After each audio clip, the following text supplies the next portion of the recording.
তোমার একজন বন্ধু ছিল দুনিয়ায় আসিয়া, এত কষ্ট পাইয়া গেল ওই আউলিয়া।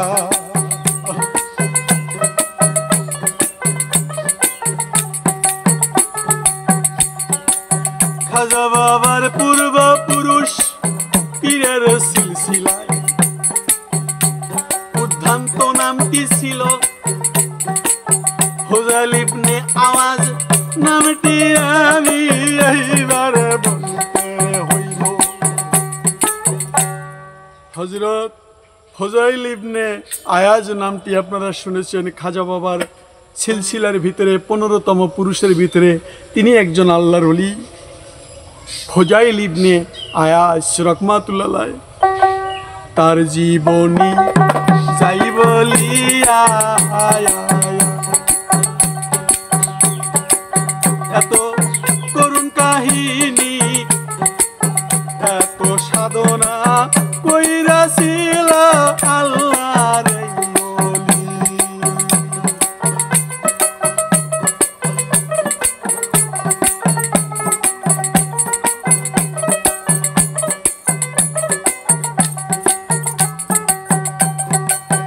এই আউলিয়ার এবার কঠিন সাধনার কথায় আমি যাই বলিয়া রে।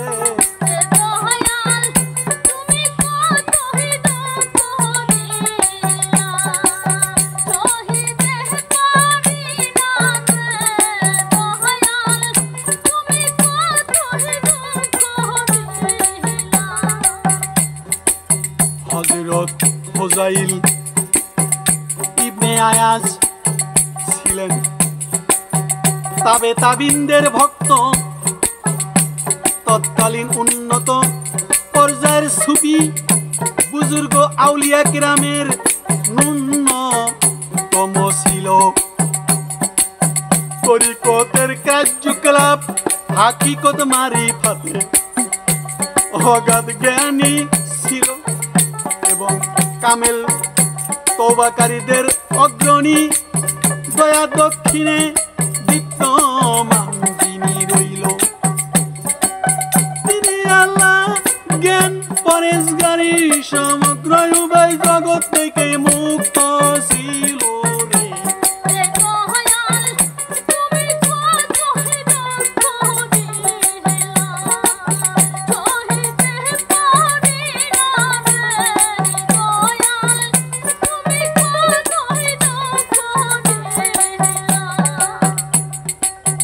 হযরত হুজাইল ইবনে আয়াজ ছিলেন তাবে তাবিনদের ভক্ত, তৎকালীন উন্নত পর্যায়ের সুফি সাধক বুজুর্গ আউলিয়া কিরামের ন্যূনতম তরিকতের কার্যকলাপ হাকিকত ও মারিফাত, অগাধ জ্ঞান এবং কামেল তওবাকারীদের অগ্র দয়া দক্ষিণ দীপ্তমান।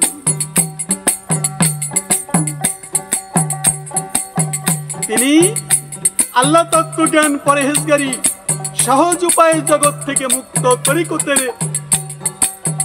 তরিকতের খাঁটি পাথর, কষ্টি পাথর ছিল তিনি। শিওর যুগে সর্বদলীয় আউলিয়া কিরাম কর্তৃক প্রশংসিত ছিলেন, তার প্রশংসিত করতেন। তার অবস্থা সততা ও খাঁটিতে পরিপূর্ণ ছিল হুজাইল ইবনে আয়াজ।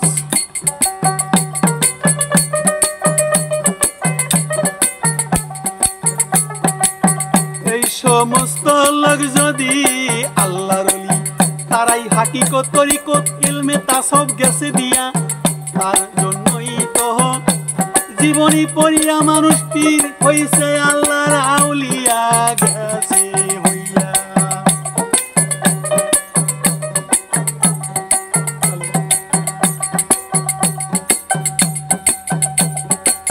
প্রথম জীবনে হুজাইল ইবনে আয়াজ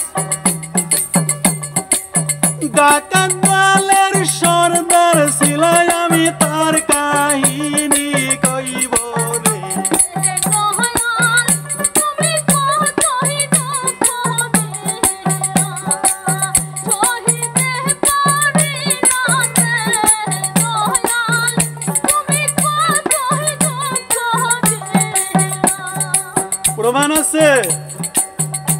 ইবনে আয়াস প্রথম জীবনে তিনি ডাকাত দলের সর্দার ছিলেন। আহারে, ডাকাত দলের সর্দার ছিল, আউলিয়া হলো কিভাবে? মারবো এবং বাউলদার নামক মরুপান্তরে তাবুতে সব সময় তিনি থাকতেন। তো আমি এবার তার কথা কি বলবো, আল্লাহ কখন কার ভিতরে ঈমান আসে, ঈমান দেয় আল্লাহ পাক, তা মালিকই তিনি ভালো জানেন।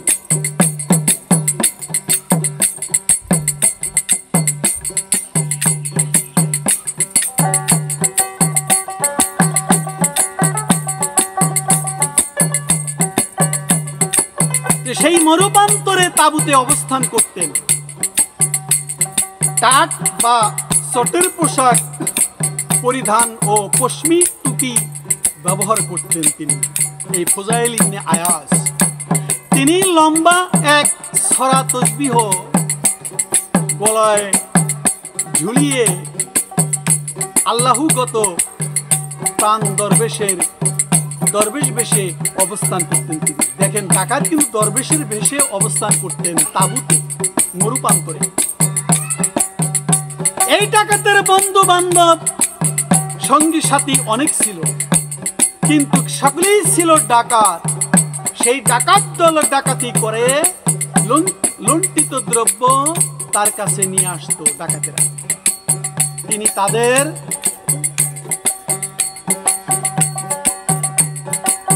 মধ্যে তা ভাগ করে দিতেন, ওই ডাকাতের মধ্যে ভাগ করে দিতেন এই ফুজাইল ইবনে আয়াস। এবং এর মধ্যে কিছু নিজের পছন্দ হতো, তা মালসামা নিজের পছন্দ, তা তার জন্য তিনি নিজের জন্য রেখে দিতেন, কিন্তু কখনো জামায়াতে নামাজ পড়া ত্যাগ করেন নাই। তিনি জামায়াতে নামাজ পড়তেন। তার দলের মধ্যে যে কেউ জামায়াতে নামাজ না পড়লে তাকে দল থেকে বের করে দিত।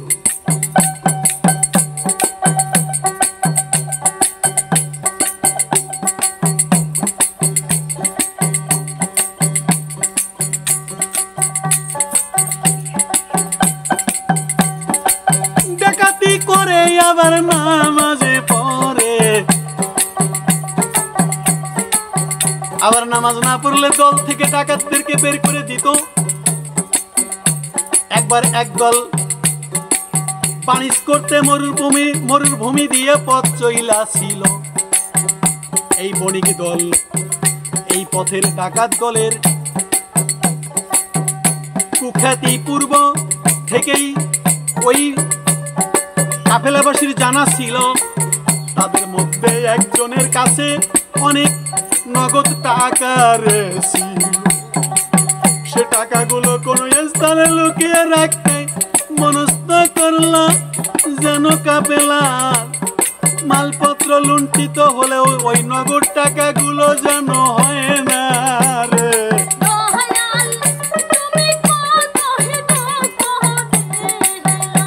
ওই মরুর মধ্যে ছুটাছুটি করতেছে টাকাওয়ালা লোক। করতে করতে এক স্থানে দেখতে পেল একটি তাঁবুর ভিতরে চট পরিহিত একজন ফকির তসবিহ পড়তেছিল। মরুভূমির ভিতরে ডাকাতে ধরেছে। একজনের কাছে টাকা ছিল, নগদ টাকা, অনেক টাকা ছিল। তিনি ছোটাছুটি করতেছে, আমি কার কাছে আমার টাকাগুলো রাখবো। ছোটাছুটি করতে করতে দেখে একটা তাঁবু, ওই মরুভূমির ভিতরে তাঁবুর ভিতরে একজন দরবেশ বসে আছে। তখন উনি ভাবলেন যে এরই কাছে এই গচ্ছিত রাখবো, এই টাকাটা আমি তার কাছে রাখবো। তার কাছে গিয়ে নিজের অবস্থা বর্ণনা করলেন, হুজুর, আমি ডাকাতের কবলে পড়েছি, আমার এই টাকাগুলো গচ্ছিত রাখবো আপনার কাছে।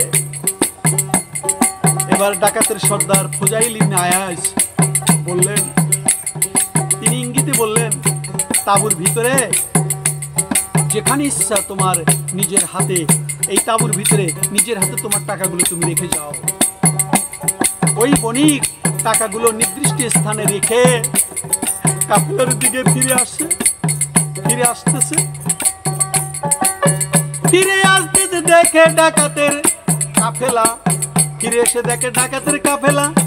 ডাকাতরা কাফেলার লুণ্ঠন করে নিয়ে গিয়েছে। সাথের বণিকদের টাকা মাল সামাল হইয়া গেছে। এই দূষিত মাল টাকা রাখছে ওই তাঁবুর ভিতরে।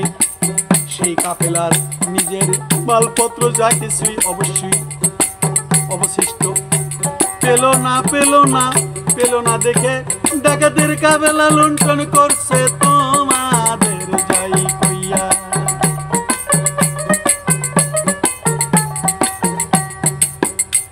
একেবারে মালপত্র যাহা কিছু অবশিষ্ট পেল তা উঠে সব তাঁবুর দিকে নিয়ে গেল। তাঁবুর সামনে গিয়ে দেখলো ডাকাতেরা লুণ্ঠিত মাল বন্টন করতেছে। যে তাঁবুর ভিতরে টাকা দিয়ে রেখে আসলো আমানত, ওই দরবেশকে বলেছিল, সেখানেই ভাগ হইতেছে। এই বন্টনকারী সেই ফকির সাহেব এই মাল বন্টন করতেছে।